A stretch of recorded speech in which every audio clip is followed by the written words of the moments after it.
Lecture d'un article du blog Se réveiller pour se transformer.com. Numéro 219.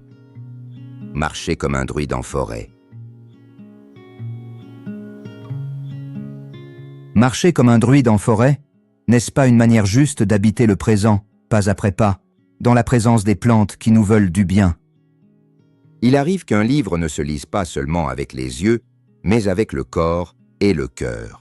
En tenant entre les mains les histoires du petit druide, quelque chose s'éveille déjà, une mémoire ancienne, une lenteur oubliée, une relation plus douce au vivant.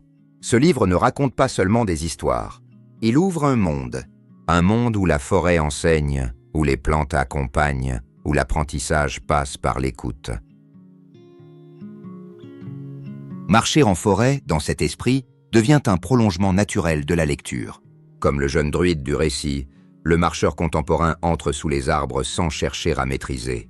Il avance pour ressentir, pour apprendre autrement. Le pas devient attentif, le souffle se règle et l'esprit consent à ne pas savoir. Marcher comme un druide en forêt commence là, quand le corps accepte de suivre une sagesse plus ancienne que lui. Marcher comme un druide en forêt, franchir le seuil du vivant. Le druide reconnaît l'instant précis où la marche cesse d'être ordinaire.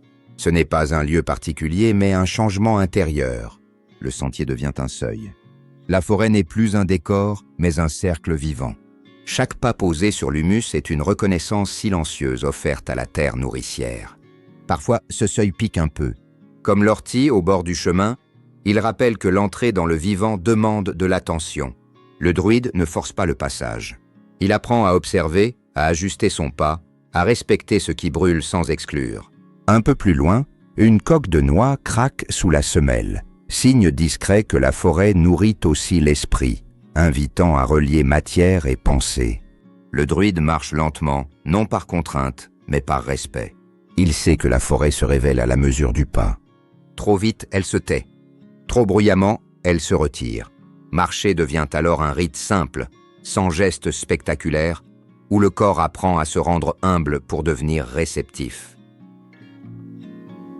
Le corps du druide, un axe entre la terre et le ciel. Dans la forêt, le druide commence par écouter son corps. Ses pieds lisent le sol, ses jambes suivent les ondulations du terrain, sa colonne s'élève comme un tronc vivant. Il devient un axe discret entre la terre et le ciel. Le corps cesse d'être un outil à diriger, il redevient un médiateur. À mesure que la marche se déploie, les tensions se déposent. La respiration s'élargit. Le cœur ralentit. Une fraîcheur vive traverse l'air comme un souffle d'agrumes, tandis qu'une chaleur plus profonde, semblable à celle de la cannelle, vient soutenir l'intérieur. Le corps se souvient qu'il sait marcher sans effort, sentir sans analyser, s'orienter sans contrôler. Marcher ainsi n'est pas un exercice, c'est un retour. Les plantes comme alliées, une sagesse qui n'impose rien. À force de présence, la forêt cesse d'être un paysage. Elle devient relation. Les plantes ne sont plus des éléments du décor, mais des présences silencieuses. Certaines œuvrent en profondeur, comme le radis noir, qui nettoie et prépare les passages intérieurs. D'autres enseignent la ruse et l'adaptation, à l'image du cartame, discret mais lumineux. Le druide ne considère jamais les plantes comme des ressources. Il les reconnaît comme des alliés. Le pissenlit éclaire les clairières modestes. La fraise apparaît comme une reine humble au ras du sol. Même les plantes plus ambivalentes, comme l'aconite, rappellent la nécessité du discernement. Cette manière d'entrer en relation avec le végétal fait écho au récit des histoires du petit druide, où chaque plante est une rencontre, jamais un objet. Animaux et saisons, lire le monde sans vouloir l'expliquer. La forêt parle par signes. Un écureuil traverse le sentier. Un oiseau s'élève dans la canopée. Une lumière glisse entre les troncs. Rien n'est message à décoder. Tout est invitation à être présent. Le druide apprend à voir sans interpréter trop vite. Il reçoit, puis laisse mûrir. Les saisons deviennent alors des maîtres silencieux. Le printemps ouvre l'émerveillement. L'été déploie la vitalité. L'automne invite au dépouillement. L'hiver enseigne le silence. Cette progression naturelle rappelle le chemin du jeune apprenti dans les histoires du petit druide, où l'apprentissage se fait au rythme du vivant. Le druide n'accélère rien, il accompagne. Quand les mots demandent le silence.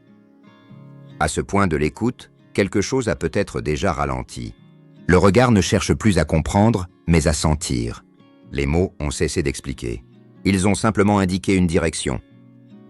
C'est souvent ainsi que la forêt agit. Elle ne pousse pas, elle appelle. Le druide le sait, il arrive un moment où la transmission ne peut plus passer par le langage. Là où la pensée s'est suffisamment déposée, le corps peut prendre le relais. Le pas devient alors une phrase plus juste que les phrases. Le souffle, une réponse plus honnête que les réponses.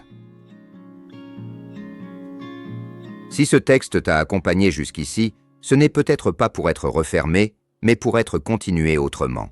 Non plus avec les yeux, mais avec les pieds.